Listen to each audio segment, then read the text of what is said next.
بسم الله الرحمن الرحيم. عما يتساءلون عن النبع العظيم الذي هم فيه مختلفون. كلا سيعلمون ثم كلا سيعلمون. ألم نجعل الأرض مهادا والجبال أوتادا وخلقناكم أزواجا وجعلنا نومكم سباتا وجعلنا الليل لباسا وجعلنا النهار معاشا وبنينا فوقكم سبعا شدادا وجعلنا سراجا وهاجا وأنزلنا من المعصرات ماء ثجاجا لنخرج به حبا ونباتا وجنات ألفافا.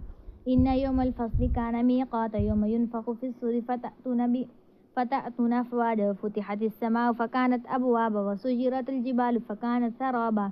إن جهنم كانت مرصادا للطاغين مآبا لابسين فيها أحقابا لا يذوقون فيها بردا ولا شرابا إلا حميما وغساقا جزاء وفاقا. إنهم كانوا لا يرجون حسابا وكذبوا بآياتنا كذابا وكل شيء أحصيناه كتابا فذوقوا فلن نزيدكم إلا عذابا. إن للمتقين مفازا حدائق وأعنابا وكواعب أترابا وكأسا دهاقا لا يسمعون فيها لغوا ولا كذابا جزاء من ربك عطاء حسابا.